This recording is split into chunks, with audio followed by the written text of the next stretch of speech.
Sejam muito bem-vindos a mais uma Escola Bíblica Dominical. Hoje nós vamos dar continuidade ao assunto que nós temos estudado nesse trimestre, que fala sobre heresias, falsas doutrinas, falsos ensinamentos, que, como nós já vimos, podem ter duas origens, né? Pode ser ou de uma origem bíblica, no sentido de uma doutrina bíblica, mas que foi distorcida, que foi mudada de alguma forma e convertida numa falsa doutrina, ou uma falsa doutrina que tenha sido inventada, ou seja, não tem base bíblica nenhuma, alguém simplesmente inventou isso, alguém simplesmente teve esse entendimento, mas não se encontra nenhum vestígio na Bíblia sobre aquela doutrina. E como nós já vimos também, algumas vezes, nós vemos que as falsas doutrinas, as heresias que existem hoje dentro da igreja não são heresias novas.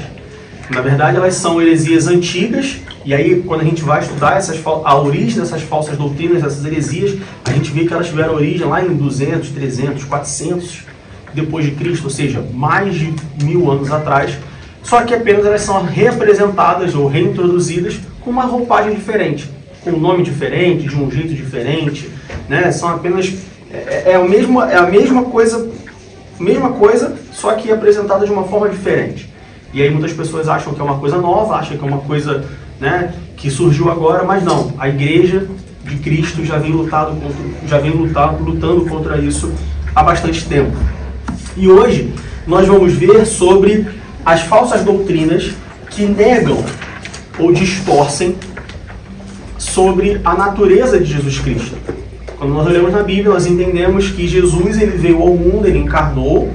Nós já vimos toda a divindade de Jesus, nós já vimos que Jesus ele não foi criado, Jesus não foi reproduzido, Jesus ele sempre existiu juntamente com Deus, Jesus sempre existiu na eternidade. Então Jesus estava presente antes da fundação do mundo. Só que em determinado momento, Jesus ele encarnou. Por que eu corrigi? Porque reencarnar é quando você encarna mais de uma vez. Jesus ele encarnou uma vez só. Reencarnação é antibíblica. A Bíblia diz que ao homem basta viver uma vez, morrer e depois o juízo. Portanto, não existe reencarnação. Tá? Diego, então, por que nós temos várias pessoas que, no espiritismo principalmente, que tem psicografia, que eu conheço uma pessoa que ela foi não sei aonde, e aí ela conseguiu se comunicar com a mãe que morreu, com o pai que morreu, e deixou uma carta. Demônio, simples e puro. Demônio consegue escrever, demônio consegue lembrar, demônio consegue tudo. Mas não existe psicografia, não existe reencarnação. A Bíblia nos garante que só existe encarnação, ou seja, uma vez. Você nasce, cresce, se reproduz, envelhece, morre, depois disso o juízo. Então nós já vimos sobre a encarnação de Jesus, só que acerca da encarnação de Jesus, algumas pessoas lá no século IV, elas entendiam que Jesus ele encarnou, mas não como Deus e como homem.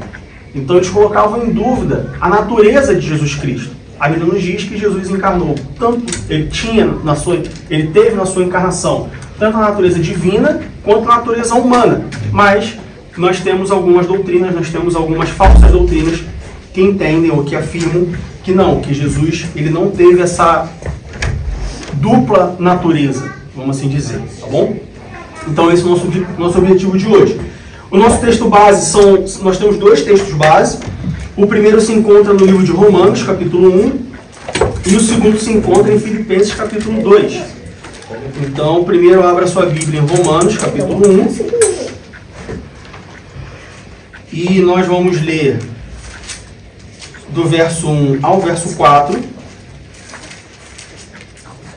E depois abre em Filipenses capítulo 2, nós vamos ler do verso 5 ao verso 11.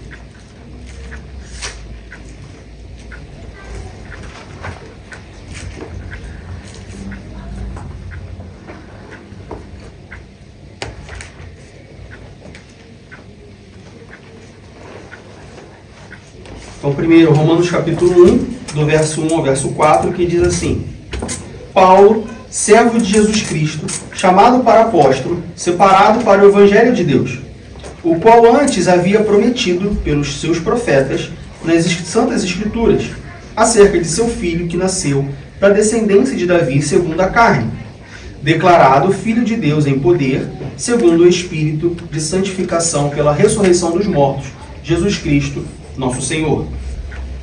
Agora, Filipenses capítulo 2.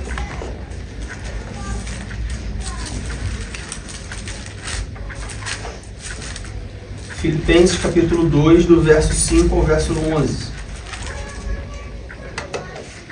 Filipenses 2, do 5 ao 11. Diz assim: de sorte que haja em vós o mesmo sentimento que houve também em Cristo Jesus. Repara que lá em Romanos, Paulo ele fala Jesus Cristo. Em Filipenses ele fala Cristo Jesus. Você sabe a diferença entre Jesus Cristo e Cristo Jesus? Existem vários momentos na Bíblia, no Novo Testamento, evidentemente. Cristo Jesus é referente à ressurreição, não à morte de Jesus. Exatamente. Quando se fala sobre Jesus Cristo, está se referindo ao homem que veio ao mundo e morreu. Quando se fala Cristo Jesus, é a mesma pessoa, só que agora ressurreto. É o Cristo ressurreto. Tá? Essa é a diferença. Então, quando você estiver lendo o Novo Testamento, você precisa prestar atenção de quem que está falando. Claro, a gente fala de quem que está falando, parece que são duas pessoas diferentes. Mas não, é a mesma pessoa, só que o sentido do texto, se você estiver falando Jesus Cristo, é um. Se você estiver falando Cristo Jesus, é outro. Então veja que ler a Bíblia não é como você lê o jornal, não é como você lê um livro de história. Você tem que prestar atenção no que você está lendo, para que você possa chegar ao entendimento do texto que foi deixado para nós por Deus nosso Senhor. Então Filipenses capítulo 2, versículo 5 ao versículo 11 diz: de sorte que haja em vós o mesmo sentimento que houve também em Cristo Jesus, que sendo em forma de Deus, não teve por usurpação ser igual a Deus, mas aniquilou-se a si mesmo, tomando a forma de servo, fazendo-se semelhante aos homens. E achando na forma de homem, humilhou-se a si mesmo, sendo obediente até a morte, morte de cruz, pelo que também Deus o exaltou soberanamente, e lhe deu um nome que é sobre todo nome, para que ao nome de Jesus se dobre todo o joelho dos que estão nos céus, na terra e debaixo da terra, e toda língua confesse que Jesus Cristo é o Senhor, para a glória de Deus Pai. Bom, como eu disse, a maioria dessas doutrinas, dessas falsas doutrinas, elas começaram a surgir ali por volta do século IV depois de Cristo.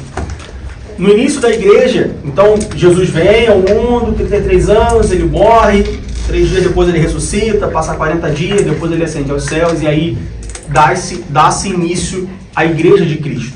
As pessoas começam a se reunir em casas, no primeiro momento ela começa sendo perseguida e passa alguns bons anos sendo perseguida. Então você tem os pais da igreja que começam a divulgar a mensagem do Evangelho, que começam a falar do Evangelho, e quanto mais pessoas vão se convertendo a esse Evangelho, é natural que perguntas começam a surgir, é natural que pessoas começam a questionar, é natural que pessoas comecem a querer saber mais, a ir mais profundo, além do que simplesmente Jesus viveu, morreu entre nós, morreu, ressuscitou e por isso nós somos salvos. Com isso começam a surgir as doutrinas. O que são doutrinas? São ensinamentos. Uma doutrina, ela é um ensinamento que rege alguma coisa, tá? Então, no cristianismo, você tem algumas doutrinas. Essas doutrinas são ensinamentos que, teoricamente, ou tecnicamente, ou fundamentalmente, nós tiramos elas da Bíblia, que elas regem o cristianismo, elas regem o que nós acreditamos. E à medida que isso vai acontecendo na igreja primitiva, também é natural que pessoas comecem a ter entendimentos diferentes. Como eu disse, uma falsa doutrina, ela pode ter duas origens. Ela pode ter uma origem bíblica, e aí é claro que em 300, 200 depois de Cristo, a origem de uma falsa doutrina não foi da Bíblia, porque não tinha Bíblia, 66 livros como nós temos hoje, mas sim você tinha os escritos, você tinha as experiências que foram passadas de pessoa para pessoa. Mas ela pode ter uma origem bíblica ou ela pode ter uma origem completamente inventada. Então, conforme você vai crescendo, conforme a igreja vai crescendo, é natural que surjam pessoas que discordem, pessoas que têm um entendimento diferente, pessoas, como nós vemos o apóstolo Paulo alertando diversas vezes nas suas várias cartas, olha, existem falsos mestres, falsos doutores, falsos ensinadores, existem enganadores, ou seja, existiram pessoas, assim como existem até hoje, que criaram mentiras, que criaram falsas doutrinas para enganar pessoas, para se apresentar, mudaram a narrativa para se apresentar como enviados dos apóstolos, como nós aprendemos já alguns domingos atrás. Então é natural que isso acontecesse. E uma das coisas que começaram a acontecer foram as perguntas, os questionamentos e as doutrinas, os ensinamentos acerca da natureza de Jesus Cristo.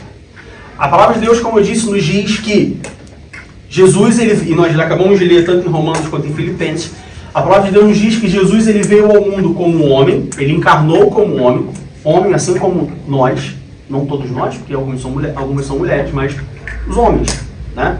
2 pernas, 2 braços, carne, se tropeçasse na pedra, machucava o dedão, se cortasse com uma faca ia sair sangue, sentia dor, sentia fome, sentia frio, sentia calor, sentia sede, sentia cansaço.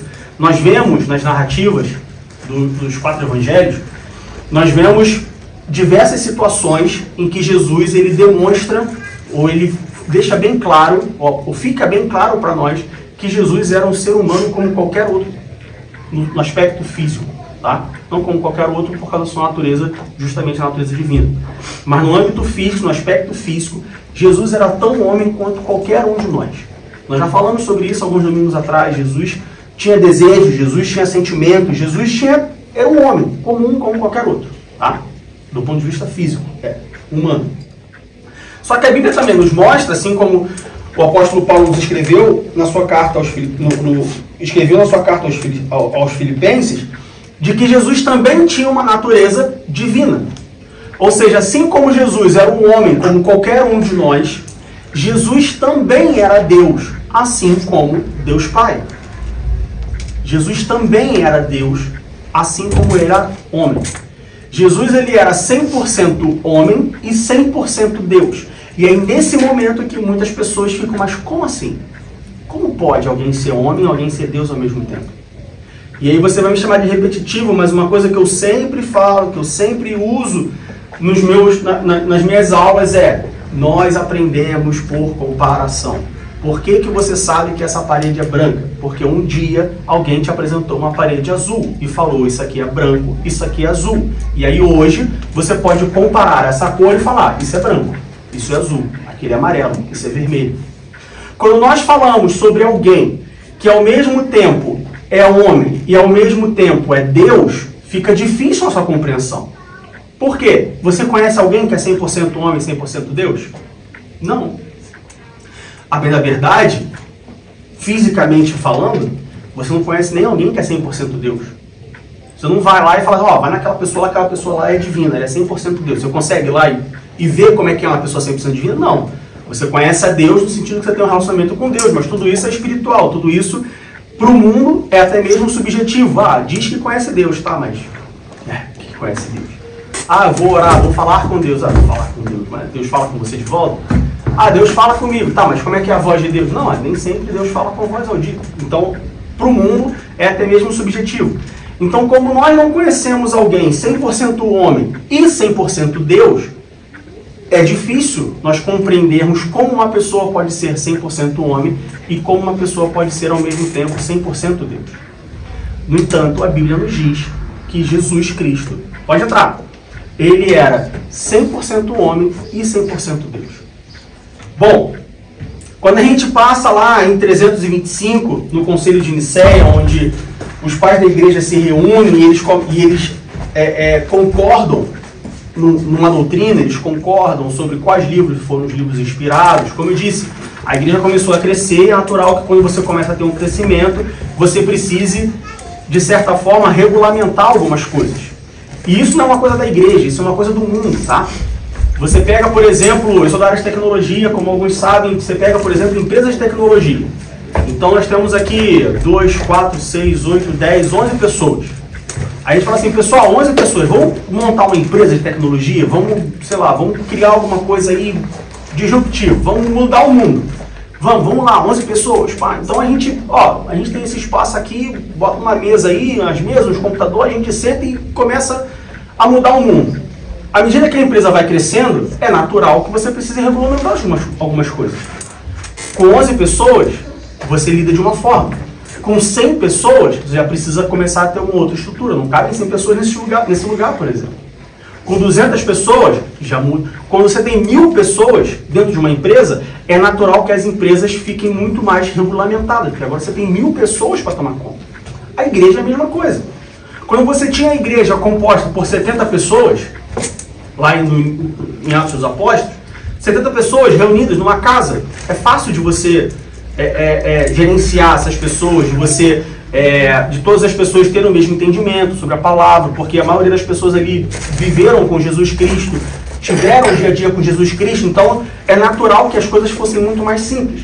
A partir do momento que o evangelho vai se expandindo, que a igreja vai crescendo, como eu disse, é natural que comecem a surgir perguntas, questionamentos, pessoas ensinando coisas erradas, pessoas falsificando, pessoas mentindo, e aí chega um momento em que os pais da igreja precisam se reunir e falar assim, olha só, vamos definir no que a gente crê?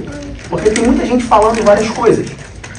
Vamos definir aqui o que a gente crê, vamos definir o que é certo, o que é errado, o que pode, o que não pode, o que está dentro do esperado e tudo mais. E aí começam a surgir os concílios da igreja, que são reuniões onde as pessoas se reuniam, os pais da igreja se reuniam e eles debatiam um assunto até chegar a um entendimento. Então, um desses assuntos foi, por exemplo, sobre os livros da Bíblia, os livros canônicos. Olha, tem muitos livros aí que o pessoal diz que foram inspirados por Deus. Vamos ver realmente se eles são, se não são? Então vamos reunir aqui, vamos trazer os livros, vamos comparar os livros, vamos ver. Ah, olha só, 66 são canônicos, 66 foram inspirados por Deus. E os outros? Não, os outros eles são apócrifos. Os outros a gente não pode garantir que eles foram inspirados por Deus. Tem a sua utilidade, podem ser utilizados de alguma forma, não são mentirosos 100%, mas a gente não pode dizer que eles são canônicos. Outros assuntos, como por exemplo, foi a doutrina da natureza de Jesus Cristo. Muito se falava sobre a natureza de Jesus Cristo. Então eles se reuniram e falaram assim, bom, vamos definir aqui, vamos chegar a um acordo, chegar a um entendimento de como que era a natureza de Jesus Cristo. E nesse entendimento foi-se entendido que, não só entendido, mas comprovado na Bíblia, de que Jesus ele tinha dupla natureza, vamos assim dizer. Assim como hoje você pode ter pessoas que têm dupla cidadania. Então, por exemplo, nós somos brasileiros, a maioria de nós, pelo menos. Você pode ir lá e pegar uma cidadania alemã, e aí você vai ter dupla cidadania. Você é alemão e brasileiro ao mesmo tempo. Mas como assim? Como pode? Então eu tenho 2 passaportes? Então quando eu vou para o Brasil, por exemplo, eu entro no Brasil com passaporte brasileiro. E aí quando eu volto para a Alemanha, eu entro na Alemanha com passaporte alemão? Sim, você tem dupla cidadania. É claro que é uma comparação muito esdrúxula e totalmente diferente, mas é como se Jesus Cristo tivesse dupla cidadania. Ele era um cidadão do mundo e era um cidadão do céu. Ele era homem e ao mesmo tempo ele era Deus. Alguma dúvida, alguma pergunta? Eu queria só fazer um adendo. Faça. Na parte em que você disse Jesus ser 100% homem e 100% Deus. Isso a gente só tem que tomar cuidado, né? Que eu penso que é importante a gente ressaltar, que no sentido quando a gente fala que Jesus era 100% homem, mas 100% homem porque ele se sujeitou às fraquezas do homem. Ou Sim. seja, ele foi tentado, né? Ele sentiu sede, sentiu fome, sentiu frio e por aí. Só que Jesus não foi 100% homem, porque senão ele seria de natureza pecaminosa e a morte na cruz não seria válida. Entende? Então assim, ele tomando forma de homem, né? Se fez conforme os homens, semelhante aos homens, no sentido de, olha, foi um nascimento virginal, o nascimento da Virgem, né? E cresceu tendo que aprender a ler, tendo que estudar, tendo fome, tendo sede e tudo, mas a sua natureza, ela era divina, mesmo sendo em forma... Por que eu digo isso? Porque eu já vi situações de pessoas debatendo e usar isso como pretexto, falando assim, então a morte na cruz foi inválida, porque se ele era 100% homem, ele também era pecador. Sim. Entendeu? Então eu penso que é importante a gente separar que quando fala, ele foi 100% homem, tá, mas em que sentido? No sentido de sofrer as mesmas coisas que nós. Estava sujeito às mesmas coisas que nós. Entendeu? Mas a natureza dele não era 100% humano. Assim como quando a gente fala que Jesus era 100% Deus, o apóstolo Paulo nos diz que, mesmo sendo Deus, ele não usurpou ser igual a Deus. E aí veio até mim uma pergunta muito interessante, acho que tem umas 2, 3 semanas atrás, que a pessoa falou assim, uma pergunta, se ele era 100% Deus, então ele sabia de todas as coisas. Ele era onisciente, onipotente e onipresente. Sim. Então como que ele fala para os discípulos que não sabia a hora que ele ia voltar? Então ele não era 100% Deus. Uma pergunta muito interessante, veja bem. Não que a pessoa esteja, ou não que nós estejamos duvidando da natureza divina, mas é uma curiosidade interessante. Se Jesus era 100% Deus, como que ele não sabia? Então ele não era 100% Deus. Então ele podia ser 99,99%. A gente vai falar um pouco mais sobre isso, mas são pontos que nós temos que não só pensar, mas entender e principalmente saber explicar. Porque senão se chega uma pessoa e fala assim, como o nosso pastor falou, se chega uma pessoa e fala assim, não, porque ele era homem. Então ele pecou também. Não, ele estava sujeito às mesmas coisas dos homens, mas não que ele tenha pecado. A gente vai falar mais na frente sobre Nestório, e dos questionamentos que Nestório faz foi sobre Maria, quando a gente fala que Maria era a mãe de Deus. Muitas pessoas questionam isso. Porque quando você fala mãe de Deus, dá a entender que Deus tem mãe, mas Deus não tem mãe. Assim como Deus não tem pai. Então, teologicamente, o nome mãe de Deus não faz sentido, é uma contradição. A gente falar que Jesus era 100% homem, 100% Deus, e chamar Maria de mãe de Deus, não faz sentido. Então Jesus não era Deus. Jesus era só homem.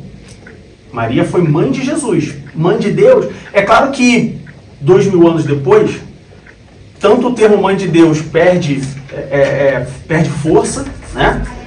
Mas também as pessoas acabam entendendo, ou pelo menos espera-se que a maioria das pessoas entendam o que o termo quer dizer, tá? Mas são questionamentos muito válidos. Mas alguém quer fazer um comentário, alguma dúvida, alguma pergunta? A gente pode seguir. Podemos seguir? Pois bem, quando a gente vai lá para Romanos capítulo 1, vamos voltar para Romanos capítulo 1, versículo 3. Romanos capítulo 1, versículo 3, o apóstolo Paulo diz assim: acerca de seu filho, que nasceu da descendência de Davi, segundo a carne. Aqui, o apóstolo Paulo está se referindo aos ancestrais de Jesus Cristo. Aqui, o apóstolo Paulo está se referindo ao fato de que Jesus, ele nasceu assim como todos nós nascemos, de uma mulher.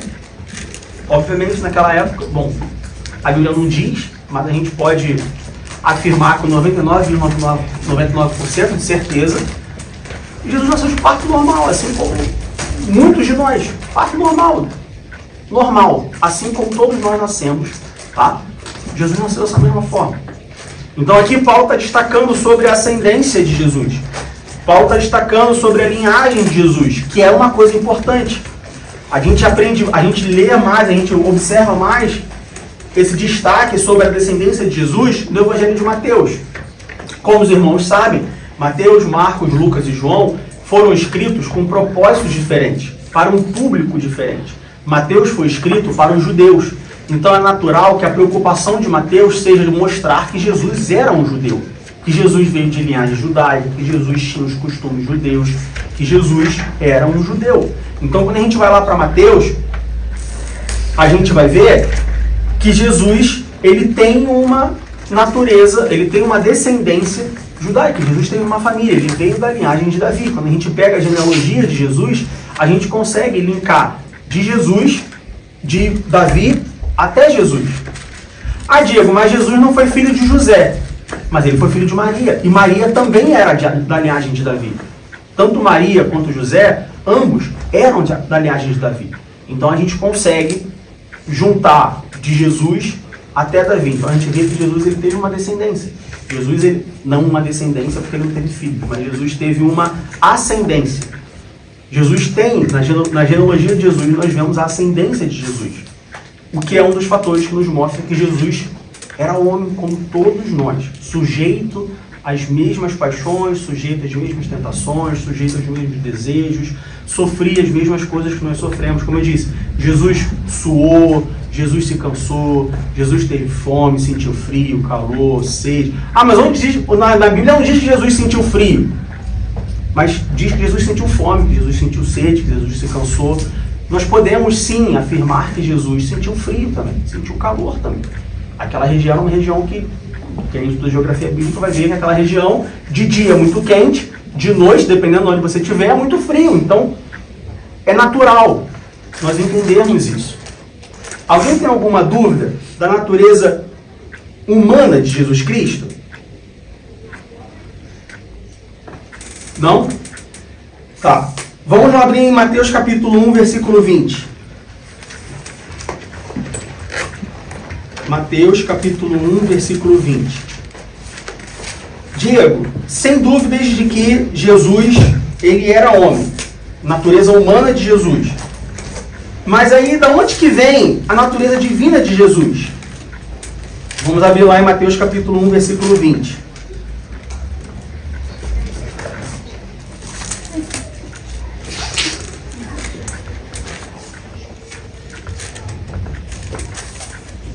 Mateus capítulo 1, versículo 20 diz assim: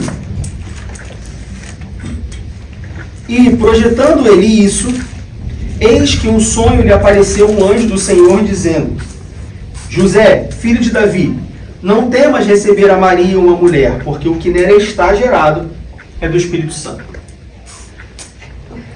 Apesar de nós vermos na Bíblia e entendermos que Jesus ele tinha uma natureza 100% humana, tá? Jesus era homem, nós não vemos Jesus sendo gerado de forma humana, ou não 100%. Por quê?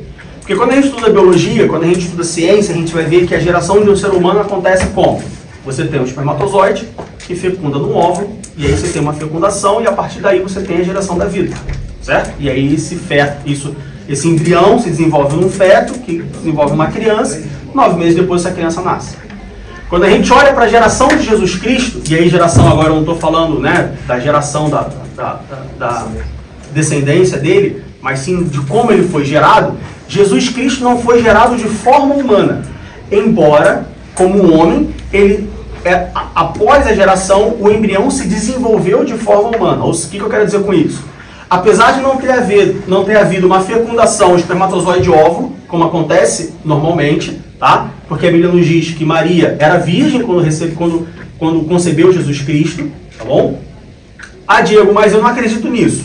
Bom, mas aí primeiro, o objetivo da aula não é fazer você acreditar que Maria era virgem quando teve Jesus Cristo, tá? Segundo, o objetivo da Bíblia não é te provar que Maria era virgem. Ela diz que é virgem. Se você quiser acreditar, você acredita. Se você não quiser acreditar, aí é um problema seu. Desculpe a franqueza nas palavras. Mas, apesar de Jesus Cristo ser 100% homem, ele não foi gerado como um homem normalmente é gerado. O que a Bíblia nos diz é que ele foi gerado pelo Espírito Santo.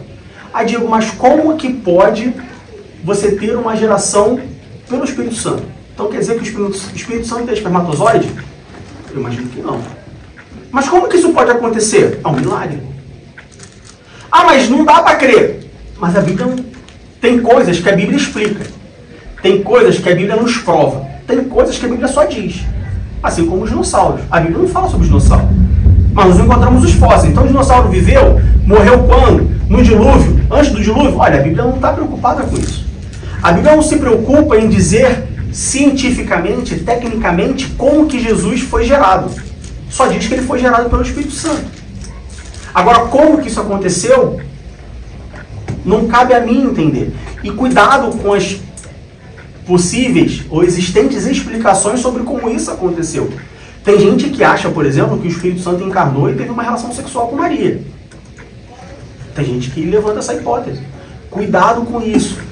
E aí a gente pode sair um pouco do nosso assunto, abrir um parênteses e dizer, cuidado com as ideias, teorias, doutrinas, pessoas que querem a todo custo, que buscam a todo custo explicar a Bíblia. Cuidado com isso.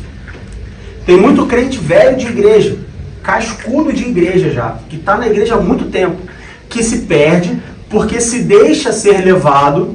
E aí, na verdade, eu não gosto muito bem não do termo em geral, mas no termo aplicado a esse contexto, se deixa ser levado, porque dá a impressão que foi levado à força na ignorância. E quando a gente fala de doutrinas bíblicas, não existe força e ignorância, existe falso interesse ou não interesse. Porque se você estudar a Bíblia, você vai aprender a verdade, aí você pode combater as mentiras. Então essa ideia de que eu fui levado por alguém a crer nisso. Não, olha só. A culpa foi sua, que não procurou estudar, que não se esforçou, e aí acreditou em qualquer um. Cuidado com as pessoas que querem explicar a Bíblia a todo momento, a todo custo. Tem coisas na Bíblia que são explicadas. Tem coisas que simplesmente não são explicadas. São somente apresentadas. E você acredita se você quiser.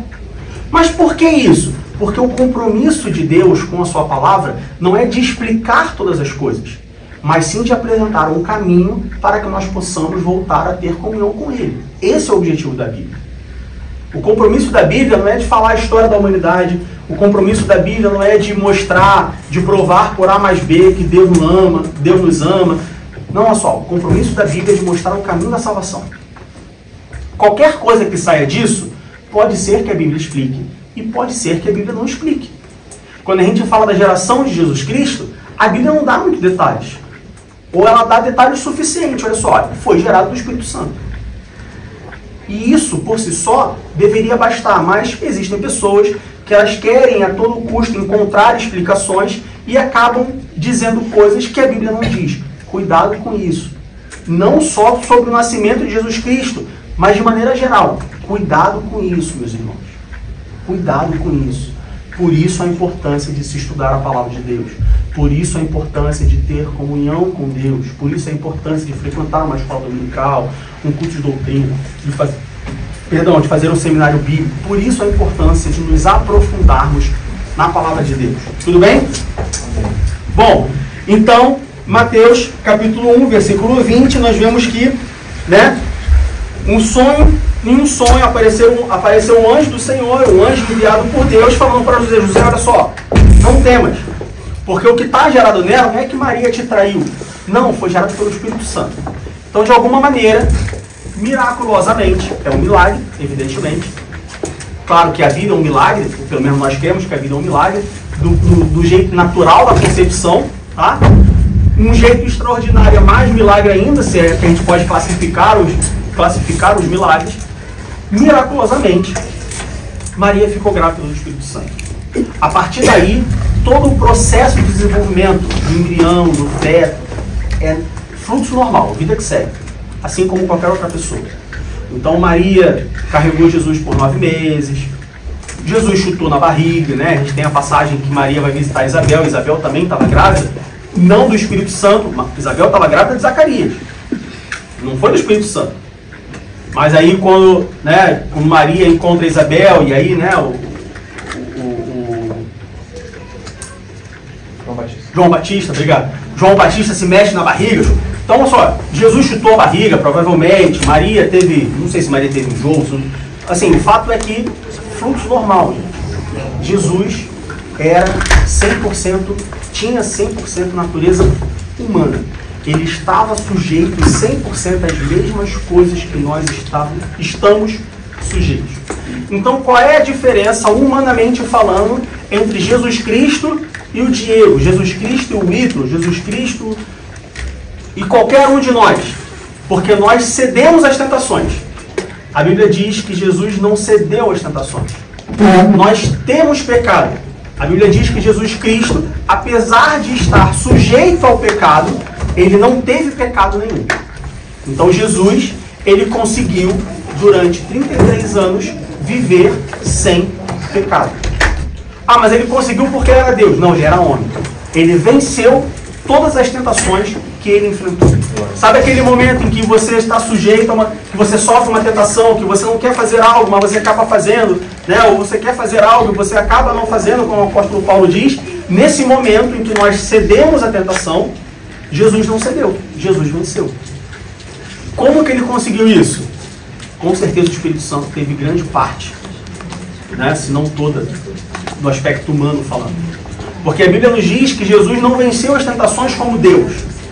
Até mesmo porque falar que Jesus venceu as tentações, sendo Deus, por causa da sua natureza divina, é uma contradição. Porque Deus não pode ser tentado. Então veja que às vezes as pessoas falam coisas, elas ensinam coisas, que se você somente, assim, você não precisa conhecer Bíblia. Você só precisa parar, ouvir, entender e processar aquilo ali. Você já contradiz a falsa doutrina. Existem pessoas, falsas doutrinas que afirmam que Jesus era 100% homem e 100% Deus. Mas que Jesus venceu as tentações porque ele era Deus. Mas não faz sentido. Olha como que é interessante, né? E ao mesmo tempo que é interessante, é triste. As pessoas serem enganadas por essas falsas doutrinas. Porque são pessoas que são enganadas e não porque elas não conhecem a Bíblia. Simplesmente porque elas não param para ouvir. Porque elas não processam a informação que elas acabaram de ouvir. É interpretação de texto básica. Veja bem, como que Jesus venceu as tentações como Deus, se Deus não pode ser tentado? Não faz sentido Jesus ter vencido como Deus, porque Deus não é tentado. É a mesma coisa que a gente acabou de falar. Maria, mãe de Deus, não faz sentido ser mãe de Deus, porque Deus não tem mãe. Então, quando vocês ouvirem alguma coisa, e aí é natural, não que, às vezes não que você vá atrás de ouvir alguma coisa, mas chega até você, preste atenção no que você está ouvindo. Preste atenção no que está sendo falado. Não somente ouve, não, mas está falando da Bíblia, então ouvir a Bíblia é bom. Não, ouvir a Bíblia pura e simples é boa, evidentemente. Mas quando você ouve alguém falando da Bíblia, é diferente. Quando você ouve alguém falando de Deus, é diferente. Então quando você ouvir, ouça com atenção, preste atenção no que está sendo falado. É a mesma coisa, né? As músicas dentro da igreja, a gente estava vendo no caminho agora falando justamente sobre isso, né? Hinos que você ouve um hino assim, você ouve a música, aí você presta atenção no que está sendo falado, está sendo cantado, você fala assim, mas não faz sentido isso, gente. A Bíblia diz completamente ao contrário, a Bíblia não diz isso. Mas muitas pessoas não se dão ao trabalho de apenas ouvir com atenção. Então cuidado com isso. Bom, seguindo adiante, Filipenses capítulo 2. Vamos voltar lá para Filipenses. Filipenses capítulo 2, versículos 5 e 6. Então nós já vimos que Jesus, ele tinha uma natureza humana. Jesus era 100% humano. Embora humano, não cometeu o pecado. Conseguiu vencer as tentações. Como que ele venceu as tentações? Porque ele era Deus? Porque ele era Deus que ele venceu as tentações? Por que ele venceu as tentações? Como que ele venceu as tentações? Como que ele venceu as tentações? Como que Jesus venceu as tentações? Alguém sabe? Resistindo com a palavra de Deus. Quando a gente vai lá para a passagem de Mateus, capítulo 6, onde Jesus é levado ao deserto para ser tentado, nós vemos que Jesus venceu as tentações com a palavra de Deus. Como um homem, ele venceu as tentações. Tá? E a Bíblia também nos mostra, e aí aqui nós vamos ler em Filipenses capítulo 2, versículos 5 e 6, sobre a natureza divina de Deus, de Jesus Cristo. Filipenses capítulo 2, versículos 5 e 6 diz: pela vossa cooperação no Evangelho, desde o primeiro dia até agora, tendo por certo, capítulo 2, versículos 5 e 6, perdão, de sorte que haja em vós o mesmo sentimento que houve também em Cristo Jesus. E aí aqui a gente pode parar um pouco e abrir um outro parênteses. Paulo ele fala assim, olha, que vocês tenham o mesmo sentimento que teve em Cristo Jesus. E aí um bom leitor, a primeira pergunta que ele vai te fazer é, qual o sentimento? Qual o sentimento que Cristo Jesus, que teve em Cristo Jesus, que eu tenho que ter também? Você já se parou, você já leu esse versículo alguma vez? Ou é a primeira vez que você se encontra com esse versículo? Se você já leu ele antes, você se fez essa pergunta? Se você fez essa pergunta, qual resposta você chegou? Quem pode dizer? Obediência. Obediência, mais o quê? Humildade. Humildade, mais o quê? Amor. Amor. Mais o quê? Mansidão. Mansidão. Uma vez identificados esses sentimentos, será que a gente procura ter esses sentimentos? Porque, bem, não basta identificar. né? Amor, mansidão, humildade. Mas não basta a gente identificar o sentimento.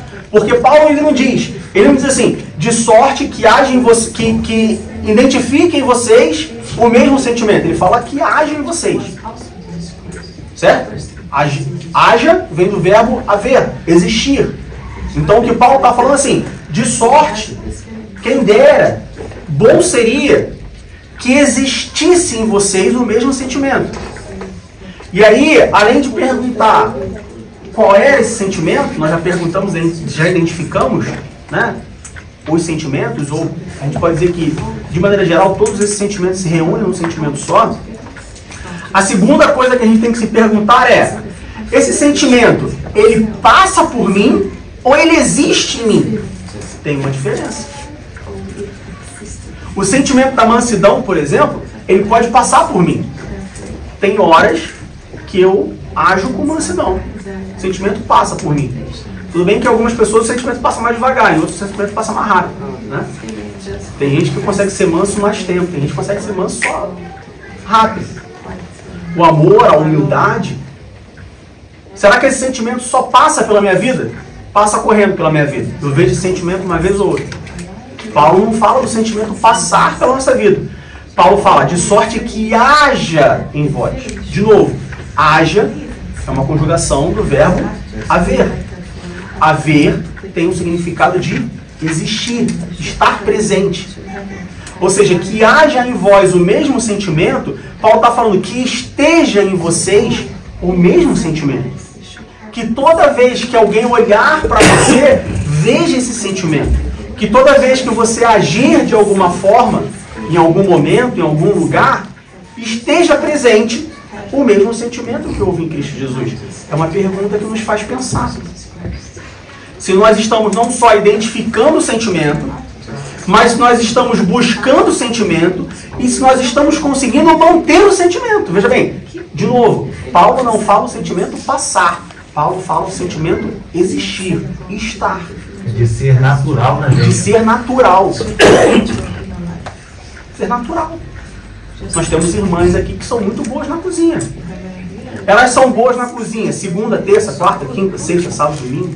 Elas são boas na cozinha, fazendo pipoca, fazendo arroz, fazendo feijão, fazendo feijoada, fazendo qualquer outra comida.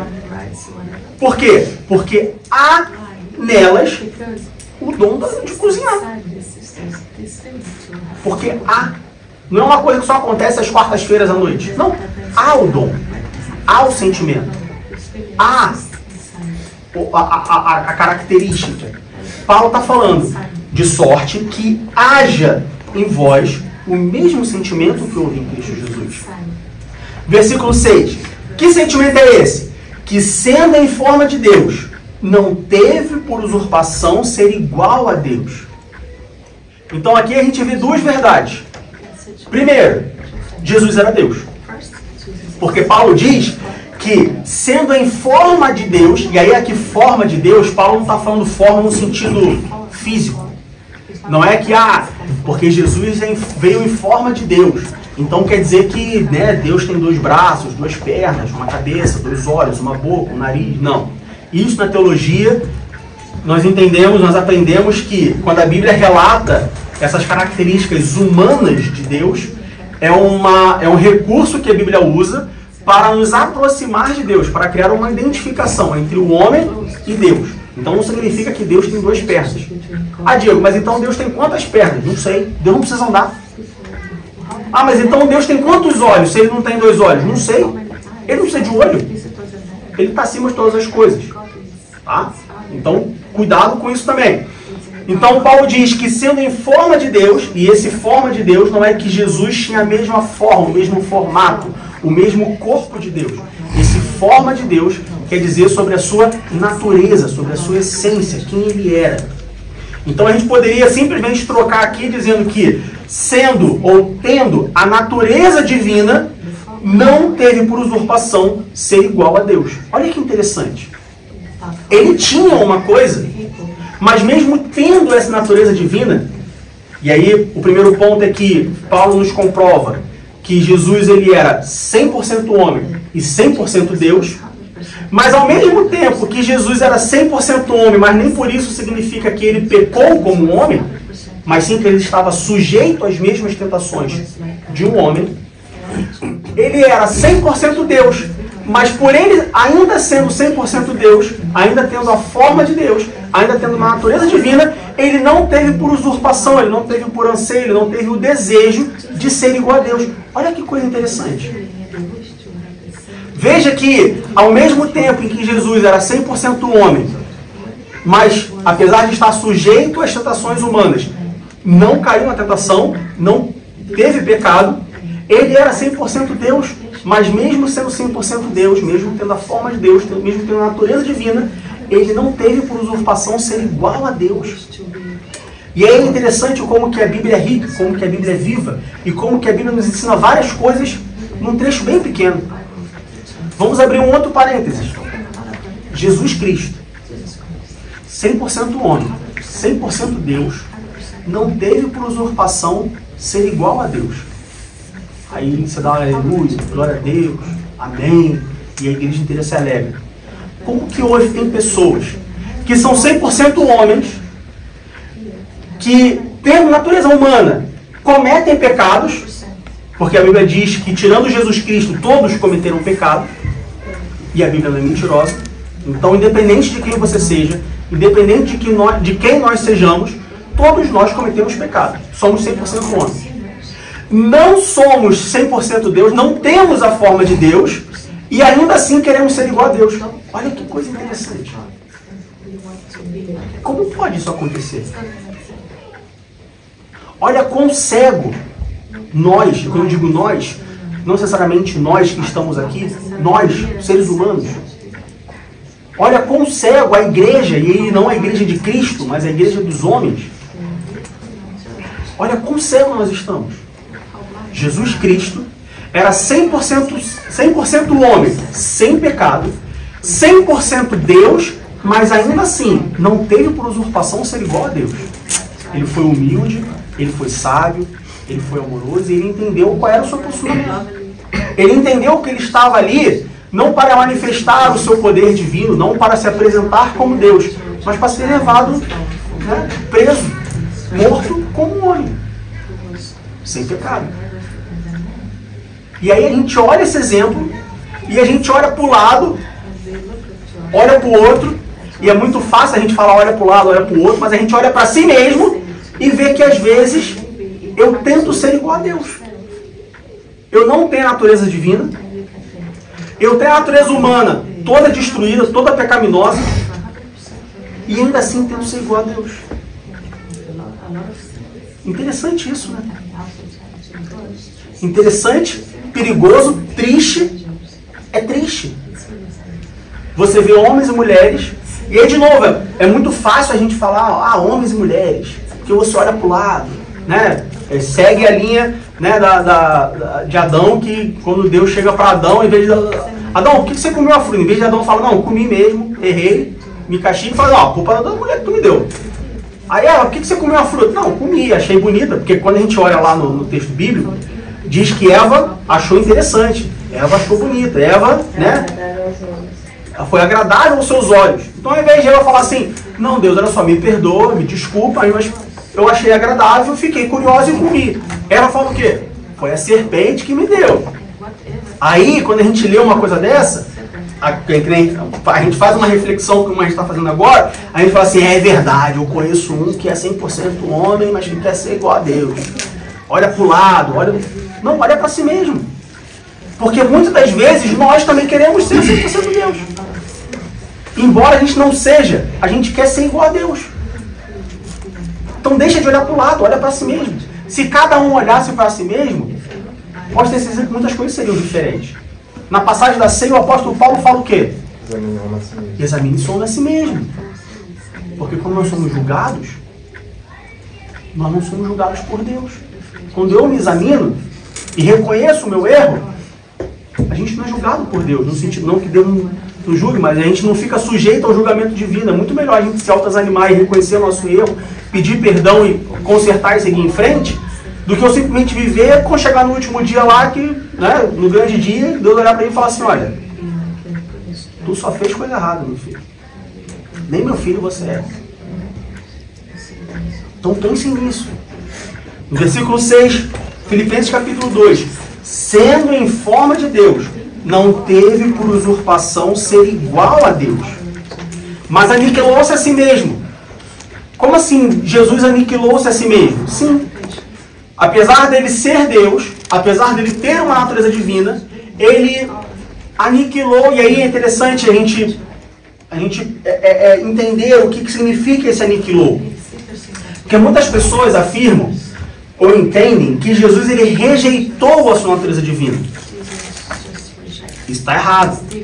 Não é que Jesus rejeitou a sua natureza divina. Ele não tinha como rejeitar a natureza divina. Porque ele era Deus. Porque ele é Deus. Ele é Deus. Ele morreu. Quer dizer, ele até morreu, mas ele ressuscitou no terceiro dia para a glória do seu nome. Em nome de Deus. Então não é que Jesus ele rejeitou a sua natureza divina. Ele aniquilou a sua natureza divina. Ou seja, ele, vamos dizer assim, adormeceu ela, ou parte dela. Tá? E aí a gente vai entrar, quando a gente fala mais um pouco sobre isso, a gente vai entrar sobre a pergunta que me fizeram, que chegou até mim, que foi: se ele era Deus, como que ele não sabia o dia que ele ia voltar? Mas antes da gente chegar nisso, aniquilou-se a si mesmo, ou seja, não que ele tenha rejeitado a natureza divina, mas ele adormeceu parte da natureza divina. E aí a gente entende melhor isso quando a gente continua lendo, dizendo que, tomando a forma de servo, Jesus ele veio ao mundo. Como assim Jesus aniquilou parte da sua natureza divina? Como que isso é possível? Por que ele fez isso? Porque é interessante quando a gente olha para o ministério de Jesus, e aí Paulo ele afirma, ele deixa isso muito bem explicado quando a gente segue no versículo 7, que diz que ele tomou a forma de servo, ou seja, ele se fez servo. É muito interessante como que Jesus Cristo, ele veio ao mundo, e ele veio ao mundo literalmente para servir, ele veio ao mundo literalmente para cumprir uma missão. E quando a gente olha para o ministério de Jesus Cristo, quando a gente olha para a vida de Jesus Cristo, a gente vê que Jesus não só tinha plena consciência de qual era a sua missão, assim como Jesus, ele se preocupava e ele fazia de tudo para ter certeza de que ele só cumprisse a sua missão. Quando a gente olha para o ministério e para a vida de Jesus, a gente vê que Jesus ele não fazia nada que não fosse relativo à sua missão. Jesus sabia qual era a sua missão, ele tinha plena consciência do que ele foi fazer no mundo: morrer pelos pecados da humanidade, ponto.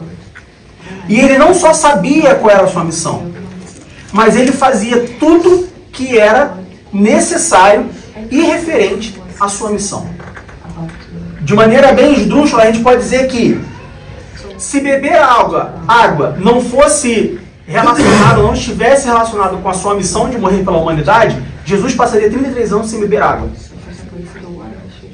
Se caminhar mais de 50 quilômetros não fosse necessário, ou não fosse parte da missão que ele foi ao mundo cumprir, que era morrer pelos nossos pecados, Jesus não caminharia 51 quilômetros. Estou dando exemplos bem esdrúxulos para a gente entender que Jesus, ele não só era consciente da sua missão, mas ele fazia estritamente o necessário para cumprir a sua missão. Isso serve de ensinamento para nós.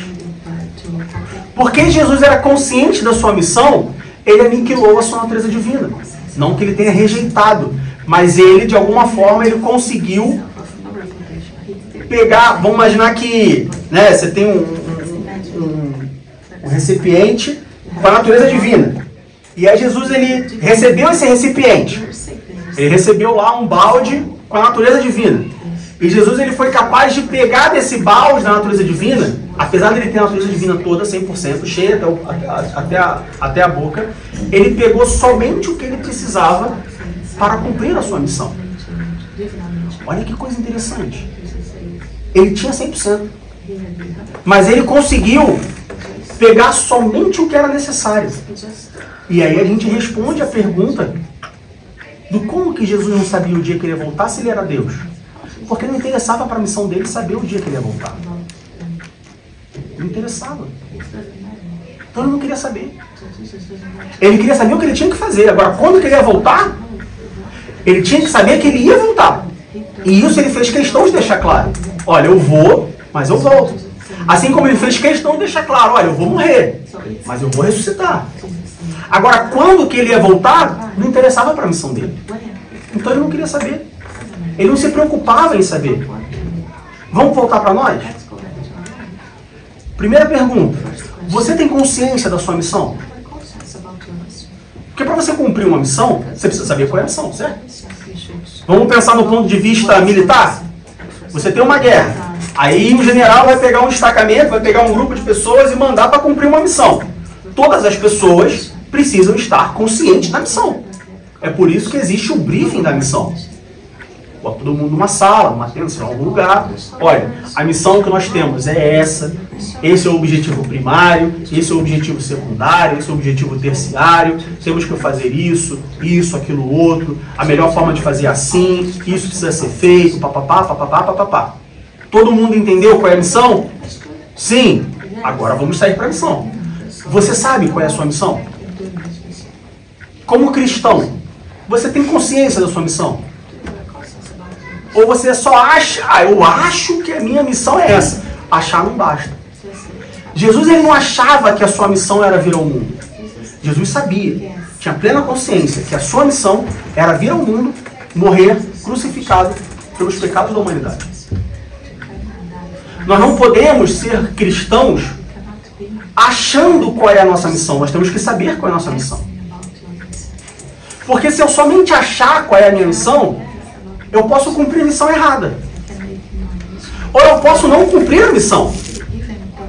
Imagina, por exemplo, que você tem, né?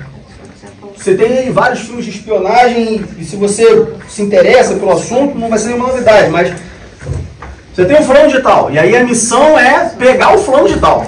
Porque o fulano de tal tem uma informação que precisa ser, né, descoberta. Aí você manda um grupo de pessoas para capturar o fulano de tal.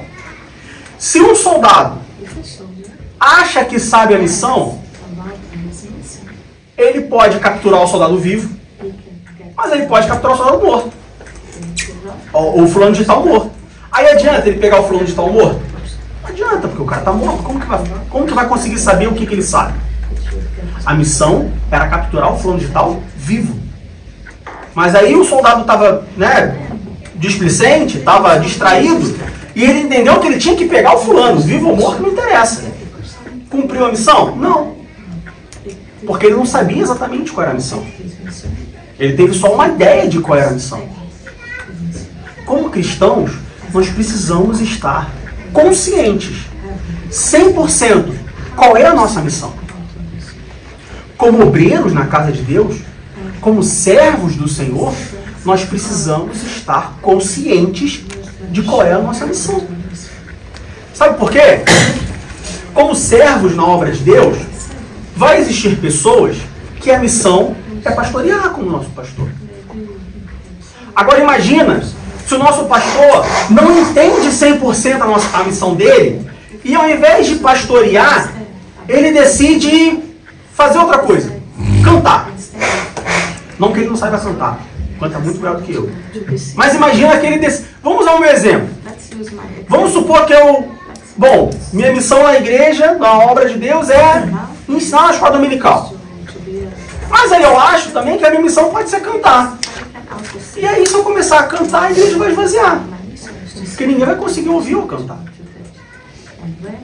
Poxa, mas a minha intenção era boa, eu só queria, né, cantar, porque naquele domingo não tinha ninguém na igreja e o departamento, o grupo de louvor estava fraco, e aí eu quis cantar, eu quis solar um hino em homenagem a alguém. Tá, mas não era a minha missão. Eu não sei fazer aquilo. Eu não tenho dom para fazer aquilo. Eu preciso saber qual é a minha missão. Qual é o meu lugar. O que eu tenho que fazer. Ah, mas eu gosto tanto de cantar. Sim, mas qual é a sua missão? Eu ouvi uma frase, estou conversando com uma pessoa essa semana, a pessoa me falou uma coisa que eu fiquei pensando, eu falei, é isso. Não basta nós sermos servos de Deus. Como assim, Diego? Nosso objetivo é ser servos de Deus? Sim. Mas além de sermos servos de Deus, nós precisamos nos deixar sermos servidos por Deus. Sermos utilizados como servos de Deus. Tem uma diferença. Você só ser servo de Deus é você servir a Deus. Agora, você se deixar ser usado por Deus para o serviço é você fazer o que Deus quer que você faça. Tem uma diferença. Tem gente dentro da igreja que quer ser servo de Deus, mas da forma que ele quer, da forma que ela quer. Eu quero servir a Deus, desde que seja no ministério de louvor. Mas aí não é ser servo de Deus. Bom, até é ser servo de Deus, mas será que Deus quer que você sirva a Ele no ministério de louvor? Ou será que Deus quer que você sirva a Ele com as crianças, com os bebês, na escola dominical, recebendo as pessoas na porta, lavando o banheiro, limpando o chão, preparando a comida, na secretaria da igreja? Onde será que Deus quer que eu sirva? Tem uma diferença. Não basta sermos servos. Temos que nos permitir sermos usados por Deus para o seu serviço. É onde Deus quer. Jesus fez isso. Jesus veio ao mundo plenamente consciente da sua missão e fazendo somente o necessário para cumprir a sua missão. Ah, Diego, mas e essa história de que, andar a milha extra, de ser proativo, essa história de fazer um pouco mais do que é requerido, no mundo corporativo isso é muito bom. No mundo corporativo, na empresa, normalmente isso é muito bom. Você foi contratado para, servir a água. Aí você vai lá e serve um café, serve um lanche. No mundo corporativo, isso é muito bom. Na obra de Deus, cuidado. Porque às vezes você quer fazer um pouco mais e você pode acabar fazendo errado. Você pode acabar desfazendo o que o outro faz. Às vezes você quer fazer um pouco mais e Deus não pediu para você fazer um pouco mais. Aí você fala assim, poxa, eu estou muito cansado, porque eu estou fazendo demais. Aí a pergunta tradicional é, mas alguém pediu para você fazer? Mas Deus pediu para você fazer? Porque se Deus pediu para você fazer, Ele vai te ajudar. Agora, se você fez por conta própria, poxa, minha voz está, minha garganta está demais. Por quê? Porque eu cantei ontem. Mas o teu ministério é cantar? Deus pediu para você cantar? Não, é porque eu gosto. Mas então não bota culpa em Deus. Você fez porque você gosta. Não é a sua missão cantar. A sua missão era fazer outra coisa que não ia envolver a sua voz, que não ia te dar o problema que você tem. Olha como Deus é sábio. Ele é Deus. Então Ele sabe não só a capacidade de cada um, mas também as limitações de cada um. A parábola dos talentos está aí para nos ensinar isso. Jesus, ele tinha plena consciência de qual era a sua missão. E porque ele tinha consciência da sua missão, ele só fez aquilo que era necessário para a sua missão. Tudo o que Jesus precisava fazer para cumprir a sua missão, ele fez. Mas e saber o dia que ele ia voltar? Não era necessário para a sua missão. Jesus não precisava saber disso. Mas e reproduzir, e ter filhos? Jesus não precisava ter filhos para cumprir a sua missão. Jesus poderia ter filhos e mesmo assim viver sem pecado? Bom, é difícil, né? Ser casado sem cometer pecado. Porque às vezes a mulher fala muito e você acaba uma brincadeira, pessoal. Só para descontrair. Mas Jesus poderia ter vários filhos, constituir família. Certamente. Sem som. Ele era, né? Deixar um problema teológico grande, mas tudo bem. Ia deixar um BO para a gente resolver, mas podia. Mas não era necessário. Ia causar mais problema do que trazer solução. Jesus, ele tinha consciência da sua missão. E como consciente da sua missão, ele fazia somente o necessário. E nós? Você sabe qual é a sua missão? Se você sabe qual é a sua missão, você busca fazer somente o que é necessário para cumprir a sua missão? E não é que fazer somente o necessário é uma coisa ruim. De novo, no mundo corporativo, ir além é muito bom. No reino de Deus, é perigoso. Eu não estou falando que é ruim, eu estou falando que é perigoso. Conheço pessoas que se deram muito mal querendo fazer o a mais. Conheço, já ouvi muitos testemunhos de pessoas que tinham um coração muito bom, que faziam 100%, mas ela quis fazer um pouquinho a mais, se deu mal. Todos temos uma medida, precisamos respeitar essa medida. Não que fazer o suficiente nos transforma em pessoas preguiçosas ou pessoas que não se importam. Não. Jesus Cristo, mais uma vez, ele tinha plena consciência da sua missão. E ele fez o necessário, somente o necessário, para a sua missão, que foi morrer pelos nossos pecados. Alguma dúvida? Alguma pergunta?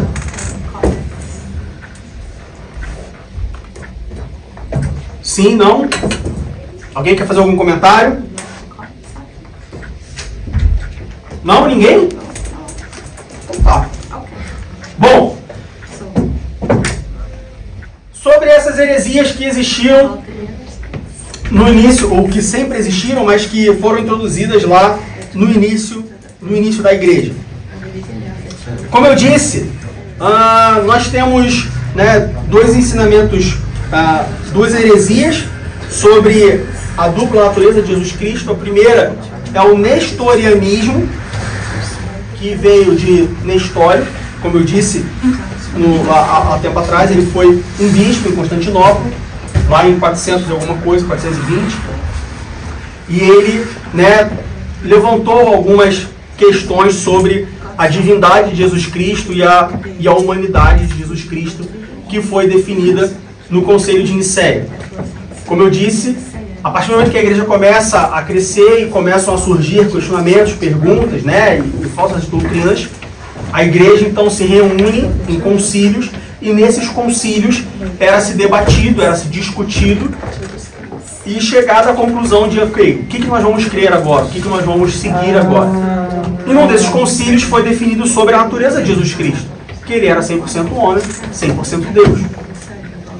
Mais uma vez, lembre-se que ser 100% homem não significa que ele fez tudo que o homem fez, como, por exemplo, pecar. Ele estava sujeito às mesmas coisas dos homens, no sentido vida cotidiana, ele fez as mesmas coisas, mas sem cometer pecado. Porém, segundo Nestório, a natureza humana de Cristo e a natureza divina de Cristo não era duas naturezas na mesma pessoa, mas sim duas pessoas diferentes. Então, Nestório entendia que, sim, Jesus era homem, e sim, Jesus era Deus, mas não que era a mesma pessoa, homem e Deus, mas sim que eram duas pessoas diferentes. Eram duas naturezas diferentes no sentido estrito da palavra. Ou seja, não a mesma pessoa com duas naturezas, mas sim pessoas diferentes. Ora Jesus se apresentava como homem, e ora Jesus se apresentava como Deus. O que a Bíblia nos mostra que não. É uma pessoa só existia um Jesus. Não existia um Jesus com roupa de homem e um Jesus com roupa de Deus. Era a mesma pessoa. E ao mesmo tempo que ele era homem, ele também era Deus. Embora, como a gente já viu lá em Filipenses, embora sendo Deus, ele não teve por usurpação ser igual a Deus. Então, quando os discípulos perguntam para Jesus quando que ele voltaria para buscar a sua igreja, Jesus ali, embora fosse Deus, assim como ele era homem, aquele conhecimento não era útil para o ministério dele. Ele fala assim, olha, só o Pai sabe. Mas isso não significa que quando ele fala só o Pai sabe, que ele não era Deus ou que ele era um Deus inferior ao Deus Pai. Não, era porque não cabia para ele saber aquilo ali. Tá? Alguns teólogos, algumas pessoas vão tentar explicar isso em forma de consciente e subconsciente. Alguns teólogos vão tentar explicar isso da seguinte maneira. Eles vão dizer que, imagina que Deus, ele é 100% consciente. Nós temos nossa consciência, nós temos nosso subconsciente. Ou seja, tem coisas que você sabe, tem coisas que eu sei, que estão no nosso subconsciente. Ou seja, não estão ativas na nossa memória, vamos assim dizer. Estão adormecidas, mas a gente sabe. Tem alguns teólogos que eles vão explicar esse dilema, esse suposto problema, da seguinte maneira. Eles vão dizer que quando antes de Jesus encarnar, Jesus ele era Deus, obviamente, mas ele tinha 100% consciente de todas as coisas. No momento em que Jesus encarna, Jesus agora ele tem como um homem um consciente e um subconsciente. E aí eles explicam que Jesus sabia, ou sempre soube, a data que ele ia voltar. Só que em forma de homem, quando Jesus estava no mundo, essa informação estava no seu subconsciente, portanto, inacessível a ele como humano. É uma explicação. Não se prenda a isso. Quer falar? Bom, quando eu recebi uma pergunta, tem um tempinho em relação a essa mesmo, sobre as duas naturezas de Jesus, né? E hoje o que muitas pessoas ela difundem nessa querer compreender essas duas naturezas acaba se perdendo. Por quê? Essa mesma explicação quando fala para Jesus o dia e a hora, ele fala, não sei, só cabe ao Pai. O Jesus humano não sabia. Mas o Jesus divino, sendo Deus, ele sabia a sua natureza. Essas duas naturezas de Jesus é muito fácil a gente ver nas Escrituras, porque Jesus, ele sendo homem em seu ministério, ele fala, eu tenho sede. Já sendo Deus, ele diz, vinde a mim todos vós que têm sede. Sendo homem, ele diz, eu estou cansado. Sendo Deus, ele fala, vem todos vós que estão cansados, sobrecarregados, que eu vos aliviarei. Como homem, ele está em frente, o túmulo de Lázaro começa a chorar. Sim. Mas sendo Deus, ele ressuscita Lázaro. Sai para fora. Né? Sai para fora Lázaro. Então, essas duas naturezas que muitas das vezes as pessoas não conseguem compreender. Como que nesse momento ele era homem, como nesse momento ele era Deus. Né? Essas duas diferença que as pessoas tentam entender e acaba trazendo aquilo que não está na Bíblia, que basta acrescentar e começa a conjecturar muitas coisas, acaba não chegando então, assim, alguns teólogos explicam dessa maneira. E você, Diego, olha só acredita, não tenta explicar. Consciente, subconsciente, olha só. Vamos voltar para o que importa. Qual era a missão de Jesus Cristo? Revelar quando que ele ia voltar? Não, morrer por mim. Isso ele fez e cumpriu. Posso te falar pessoalmente? Se eu souber o dia que Jesus vai voltar, eu vou ser um crente muito pior do que eu sou hoje. Não que eu seja bom. Continuo sendo um crente ruim. Mas se eu souber o dia, eu vou ser muito pior. E tenho certeza que a grande maioria de nós, talvez não nessa sala, nesse ambiente, da igreja, também seria. Porque nós, como humanos, se a gente souber que Jesus vai voltar no dia 12 de dezembro de 2025, a gente vai ser um crente meia boca até o dia 11. No dia 12, todo mundo vai ser o crente mais santo possível. Então, que bom que Jesus não falou um dia. Que bom que a gente não sabe o dia que ele vai voltar. Então, o nestorianismo é uma heresia, e aí, de novo, ninguém hoje, as chances de alguém chegar e falar assim, olha, tem uma doutrina nestoriana para te apresentar. Ninguém vai apresentar dessa forma. Ele vai te apresentar a mesma doutrina de que Jesus era homem e era Deus, mas de forma separada, com uma outra roupagem, com outro nome, de uma outra forma, tá bom? Mas essa heresia, essa falsa doutrina, ela tem origem lá em 300, 400 depois de Cristo, através de Nestório. Então, o nestorianismo é a falsa doutrina, a heresia de que Jesus era 100% homem e 100% Deus, mas de forma separada. Ora, ele era homem, ora, ele era Deus. Tá? E nós temos também o monofisismo. O que é o monofisismo? Só voltando para o nestorianismo, qual era uma das bases, ou a base para Nestório entender dessa forma? Ele fazia uma comparação lá no livro de Gênesis, quando Deus fala lá em Gênesis capítulo 2, versículo 4, que o homem deixaria a sua parentela, juntaria com a sua mulher e seria uma só carne. Então ele fazia essa comparação com Jesus, né? 100% homem, 100% Deus, numa só carne. Ou seja, quando nós casamos, quando você casa, né, um homem junto com a sua mulher e se formam numa só carne, eles não são uma só pessoa, são duas pessoas, certo? Mas que se juntaram numa só carne. Nestório entendia, ele comparava a natureza humana e divina de Jesus Cristo com deixará o homem seu pai, sua mulher, juntará a sua mulher e será uma só carne. Então, assim, ele entendia dessa forma de que Jesus era 100% homem, 100% Deus, mas não na mesma pessoa, e sim pessoas diferentes. Ora, ele se apresentava: olá, eu sou o Jesus homem, olá, eu sou o Jesus Deus. Alguma dúvida, alguma pergunta sobre o nestorianismo? Não? Pois bem. E sobre o monofisismo?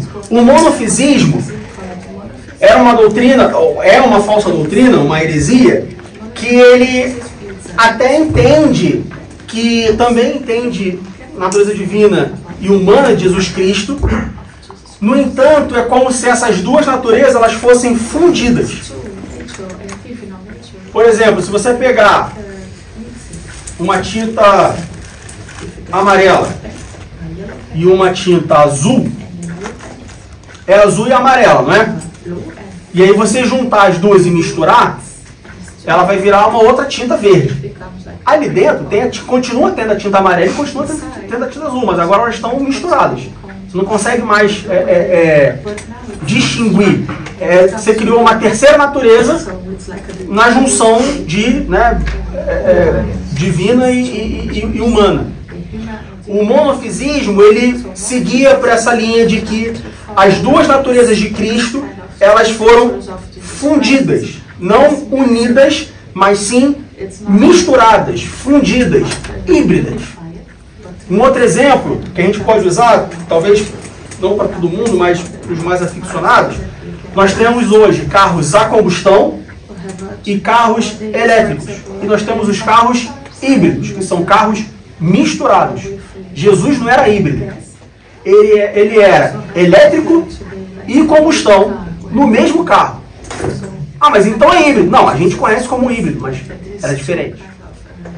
Mais uma vez, existem coisas na Bíblia que nós não conseguimos explicar.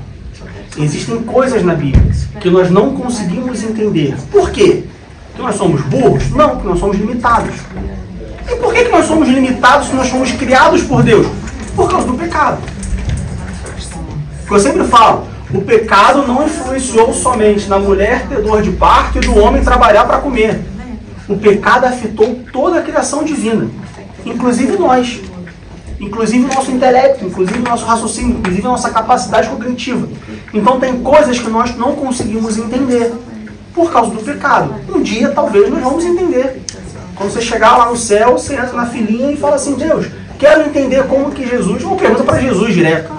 Jesus, me explica como que você era 100% homem e 100% Deus. E aí talvez Jesus te explique. Mas até lá, tem coisas que não nos cabe entender. Se você tentar entender, se você tentar explicar, ou a sua cabeça vai explodir, no sentido figurado, obviamente, ou você vai se desviar. Então não precisa entender, você só precisa crer. Você só precisa confiar de que Jesus, mesmo sendo homem, mesmo tendo uma natureza humana, não teve pecado. Como homem, ele conseguiu vencer as tentações. Ou seja, se ele conseguiu, eu também consigo. Mas como que eu consigo, Diego? Fazendo o que ele fez. Por isso que Paulo diz, sede meus imitadores, assim como eu sou de Cristo. Se eu imitar a Cristo, eu consigo talvez fazer a mesma coisa que ele fez. Vencer as tentações. Não que eu vou ser sem pecado, porque eu já cometi pecado. Já cometi um pecado. Mas talvez daqui para frente eu consiga cometer menos pecados fazendo o que ele fez. E o que ele fez? Abundante na palavra, orando, jejuando, comunhão com o Espírito Santo. E como Deus, Jesus também era Deus. Também é Deus. Continua falando era. Era quando ele veio. Ele continua sendo Deus. Natureza divina de Jesus Cristo. Mas como que ele conseguia ser, se ele não era separado, mas também não era junto numa terceira, como que ele conseguia separar? Não sei. Não sei. Não consigo te falar, não consigo te explicar. A Bíblia só diz que ele era. Agora, como que ele conseguiu ser, como que era, como que aparecia, não sei te dizer. Honestamente, não procuro saber. Porque a Bíblia não diz. E aí, se eu procurar saber algo que a Bíblia não diz, a chance de eu criar algo, a chance de eu acreditar em algo falso é muito maior. Então é melhor eu controlar a minha dúvida, eu controlar a minha ansiedade, eu controlar a minha curiosidade e falar assim, não, isso aqui não é fundamental para mim. Eu não preciso disso para voltar a ter comunhão com Deus. E me voltar somente ao que eu preciso. Foque em Jesus Cristo. Foque na obra que ele fez. Se ele era homem, se ele era Deus, o importante é que ele era consciente da sua missão. Ele veio ao mundo e executou a sua missão de maneira 100%. morreu pelos nossos pecados. Isso é mais do que o suficiente. Isso é tudo que nós precisamos saber, entender e crer. Alguma dúvida, alguma pergunta? Alguma dúvida, alguma pergunta? Não? Bom, a última heresia que nós temos hoje é o quenoticismo. O que é o quenoticismo? Vem do verbo queno, do grego, que significa esvaziar. E aí, como a gente já falou, existem algumas doutrinas, falsas doutrinas, existem algumas heresias que dizem que Jesus, ele era 100% Deus, mas que quando ele veio ao mundo, ele se esvaziou, e aí segue lá o texto que nós lemos, né, de Filipenses. Jesus, ele abriu mão, ele negou, ele, né, se esvaziou ele tirou a capa de Deus, botou no guarda-roupa e só usou a capa de Jesus Cristo. Não é isso, não temos base bíblica para isso. Os 33 anos, Jesus, ele era 100% homem, 100% Deus. E aí a gente já falou, por exemplo, na situação em que perguntam para Jesus, os discípulos perguntam para Jesus quando que ele viria, e ele fala que, olha, só Deus sabe. Como que isso aconteceu se ele era 100% Deus? Porque Jesus tinha plena consciência da sua missão. Isso não era relevante para a missão dele. Tá? Não que ele não soubesse, ele continuava sendo Deus. E como Deus, ele era onisciente. Nós vimos isso nas aulas passadas. Tá? Então Jesus mentiu para os discípulos? Cometeu pecado. Não, Jesus não mentiu para os discípulos. Mas como que ele não mentiu se ele sabia? Veja bem, isso não é relevante para a sua salvação. Você não vai ser salvo se você descobrir a resposta para essa pergunta. Então controle a sua ansiedade, controle a sua curiosidade. Tem muitas coisas que nós achamos que são fundamentais para a nossa vida cristã, na verdade são só curiosidades. Algumas curiosidades a Bíblia revela, algumas curiosidades a Bíblia diz. Outras, a Bíblia simplesmente apresenta o fato. Você quer acreditar, você acredita. Se você não quer, o problema é seu. No popular dizendo, o problema é seu. Por exemplo, como que o povo de Israel passou pelo Mar Vermelho? Não sei, só diz que passou. Terra seca. Você crê nisso? Creio. Amém. Você crê nisso? Eu acho muito difícil, eu acho que a Bíblia está errada. Tudo bem, é um direito seu. Assim como é um problema seu. A Bíblia não está preocupada em provar para você que o Mar Vermelho abriu. Se amanhã ou depois houver uma expedição no fundo do Mar Vermelho e encontrar as carruagens de Faraó, amém. Assim como depois de vários anos, milhares de anos, houve-se uma expedição e encontraram os pergaminhos do Mar Morto, que comprovaram que a Bíblia que nós temos hoje é de fato verdadeira, ou é de fato a cópia fiel, fidedigna dos textos sagrados, dos manuscritos sagrados. Amém? Que bom. Mas se não encontrar também, isso muda a sua salvação? Isso muda a sua fé em Deus? Esse é o grande questionamento quando nós encontramos essas perguntas, essas curiosidades. A curiosidade que você tem, ela é maior do que o seu relacionamento com Deus? Se ela for maior, cuidado. Que pode significar que se você não matar a sua curiosidade, você vai ter uma mudança no seu relacionamento com Deus. Então talvez você não ame a Deus, você não se relacione com Deus por quem Ele é, e sim pelo que você sabe dele. É um perigo. Cuidado com isso. Por isso que, mais uma vez eu digo, já fiz essa pergunta aqui algumas vezes. Faço mais uma vez. Por que você crê em Deus? Você sabe responder essa pergunta? Por que você crê em Deus? Por que você vem à igreja? Por que você ora? Por que você louva? Por que você canta? Por quê? Se responda essa pergunta. Pense nessa pergunta. A nossa curiosidade humana não pode ser maior do que o nosso amor a Deus. Amém?